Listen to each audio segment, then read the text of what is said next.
Hello everyone, welcome to my channel. आज मैं आपके साथ सारा प्लान शेयर करने वाला हूं अपने 100 डेज की ट्रांसफॉर्मेशन जर्नी का।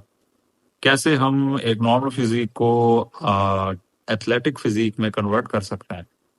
हायर फैट परसेंटेज होती है जो नॉर्मल फिजिक लोगों की देखने को मिलती है, उसको जब हम फैट परसेंटेज नीचे करते हैं, मसल मास इंक्रीज करते हैं, तो वो एक एथलेटिक फिजिक नजर आने लगती है। अब उसके लिए ऑब्वियसली स्ट्रेंथ ट्रेनिंग, कार्डियो, ये सारे वर्ड्स आपने सुने होंगे, लेकिन इस सब को करते कैसे हैं, डाइट कैसे इनकॉर्पोरेट करते हैं, क्या खाते हैं, कैसे कैलकुलेशन कैसे करते हैं, ये सारे स्टेप्स मैं आपके साथ शेयर करूंगा बड़े सिंपल अल्फाज में। और आप ये सारी वीडियो देख सकते हैं, सारी जर्नी मेरी देख सकते हैं। आप भी इसी तरह से ट्रांसफॉर्म कर सकते हैं अपने आप को। इसी तरह से आपने कैलकुलेशन करनी है जैसे कैलकुलेशन मैं आपको बताने लगा हूँ। So let's start the video.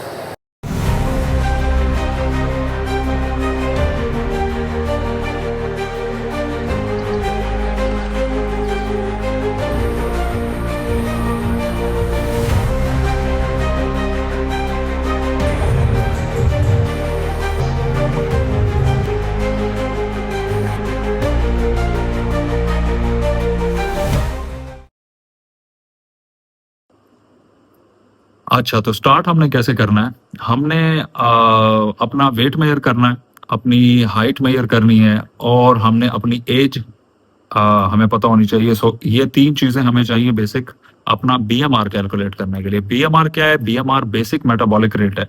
Basic metabolic rate, कुछ भी आप ना करें, आपकी बॉडी को फंक्शन करने के लिए जितनी कैलोरीज चाहिए उसको बीएमआर कहते हैं। सो अपनी स्क्रीन में आपके साथ शेयर करने लगा हूँ। सो यहाँ पे आपको मेरी स्क्रीन नजर आ रही होगी। सो बीएमआर कैलकुलेटर पे जाते हैं, इधर किसी भी गूगल पे आप बीएमआर कैलकुलेटर पुट करें। सो पहला ही एक लिंक आपको नजर आएगा, ठीक है। सो इसमें अपनी एज पुट करते हैं, जेंडर पुट करना है आपने, और 174 सेंटीमीटर हाइट पुट करनी है हमने, और वेट हमने कैलकुलेट कर लिया which is 80 kilos. So 80 KG weight हमने पुट करना है, और कैलकुलेट पे जैसे ही मैं क्लिक करूंगा तो बीएमआर हमें मिल जाएगा। बीएमआर हमें मिला है 1723 कैलोरीज पर डे। 1723 कैलोरीज हमें कुछ भी ना करते हुए हमारी बॉडी को जो फंक्शन करने के लिए कैलोरीज चाहिए, ये वो नंबर है। उसके अलावा नीचे आपको एक और चार्ट मिलेगा जो कि डेली कैलोरीज आपके एक्टिविटी लेवल के ऊपर बेस्ड कितनी आपको चाहिए। मैं इनमें से किसी पे उस पे नहीं रहूंगा, मैं एक ही फॉलो करूंगा।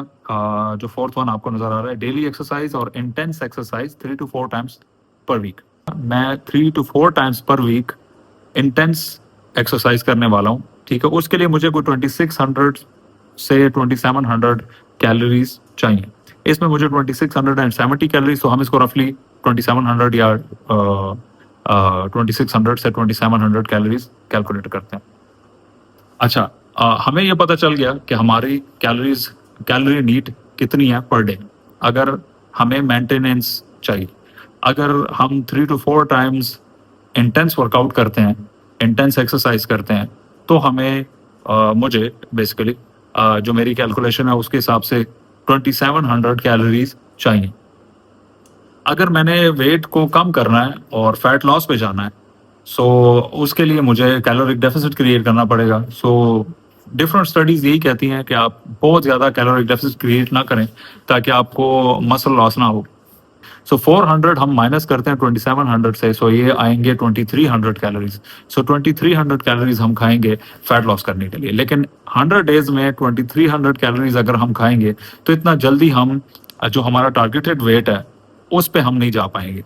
अभी वेट है 80 किलोस, जो कि मैं तकरीबन 72 तक लेके जाना चाहता हूँ, जिसमें से फैट तकरीबन 8 किलोस या 9 किलोस अगर मैं फैट परसेंटेज नीचे करता हूँ तो उसमें 8 किलोस की कमी आएगी, और इतना कम करना हमारे लिए मुश्किल हो जाएगा। उसके लिए मैं, और दूसरा प्लेटो भी हिट कर सकती है बॉडी। प्लेटो क्या होता है कि आप कोई सर्टेन कैलोरीज फैट लॉस के लिए या वेट लॉस के लिए खा रहे हैं, और एक टाइम पे आके बॉडी उसकी यूज टू हो जाती है और उस कैलोरीज को अडाप्ट कर लेती है, और वही एक्टिविटी लेवल आपका रहता है, वही कैलोरीज रहती हैं, और फिर भी आपको कोई रिजल्ट नहीं मिलती। बॉडी उसको अडेप्ट कर लेती है, उतनी कैलोरीज पे अपने आप को मेंटेन कर लेती है। सो वो प्लेटो हिट ना हो उसके लिए हमें उसके लिए मैं क्या कर रहा हूँ, 3 स्टेजेस मैं इसके लिए करूंगा। Stage 1, stage 2 and stage 3। अब स्टेज 1 में 2300 कैलोरीज कर लेते हैं, और उसके बाद स्टेज 2 में जब प्लेटो हिट होने लगेगा उसमें हम इसको एक 200 कैलोरीज और माइनस कर लेंगे। तो ये हम तकरीबन 2100 कैलोरीज पे सेकेंड मंथ में चले जाएंगे। सो पहले 30 डेज 2300 कैलोरीज, उसके अगले 30 डेज के लिए 2100 कैलोरीज, और उसके अगले 30 डेज के लिए तकरीबन 1850 कैलोरीज, और जो बाकी 10 दिन बचेंगे उसमें हम 50 कैलोरीज और कम कर लेंगे। सो 1800 कैलोरीज पे हम लास्ट अपने 10 डेज में चले जाएंगे। उसमें कुछ और प्रोटोकॉल भी हम फॉलो करेंगे। सो वो क्या होता है वो आपको अगली वीडियोस में देखने को मिलेगा। अच्छा, ये सारा प्रोसेस, ये स्टेज 1, स्टेज 2, स्टेज 3 का डेली मैं आपके साथ अपनी वीडियो शेयर करूंगा। सो डे 1 से डे 100 तक आपको रोजाना की एक वीडियो मैं शेयर करूंगा। आप देख सकते हैं अपनी ट्रांसफॉर्मेशन भी उसी तरह से कर सकते हैं। सारी कैलकुलेशन आपने अपनी वाली रखनी है, अपना वेट, अपनी हाइट और अपना बीएमआर आपने कैलकुलेट करके सारा इसी तरह से कैलकुलेशन करनी है, और आपने ये सारी स्टेप्स फॉलो करने हैं। बाकी एक्सरसाइज आप अपनी इंटेंसिटी के लिहाज से उसी तरह से कर सकते हैं। बाकी के अगले स्टेप्स में क्या करेंगे हम, और डे 1 पे आपको मिलता हूँ मैं। सो डे 1 की वीडियो देखना मत भूलिएगा। और डे 1 पे हम क्या खाएंगे, कैसे कैलकुलेट करेंगे, क्या क्या रेसिपीज बनाएंगे, और कैसे हम डाइट पे रहते हुए भी अच्छी कैलोरीज खा सकते हैं। जो आपको पसंद है वो आपने खाना है। सो मैं जो जो मुझे पसंद है वही मैं खाऊंगा। इस पूरी जर्नी में आपके साथ अपने वर्कआउट्स भी शेयर करूंगा, वर्कआउट्स में मैं क्या स्प्लिट फॉलो कर रहा हूँ।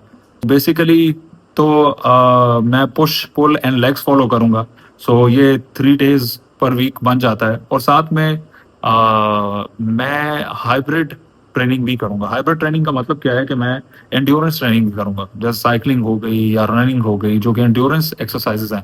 एंड्योरेंस एक्सरसाइजेज और स्ट्रेंथ एक्सरसाइजेज को कंबाइन करके हम किस तरह से एक प्लान बनाएंगे इस फैट लॉस जर्नी के लिए, जिसमें मसल लॉस भी ना हो और फैट लॉस भी हमें मिल जाए। सो ये सारी चीज़ें मैं आपके साथ शेयर करूंगा अगली वीडियोस में। बने रहिए वीडियो में। तो अगर चैनल पे नए हैं तो सब्सक्राइब कर दें, और आपको वीडियोस पसंद आती हैं तो लाइक ज़रूर कीजिए और शेयर कीजिए अपने फ्रेंड्स के साथ जो वेट लॉस करना चाहते हैं, और बेल आइकन प्रेस कीजिए ताकि आने वाली वीडियोस भी आप तक पहुंचती रहे।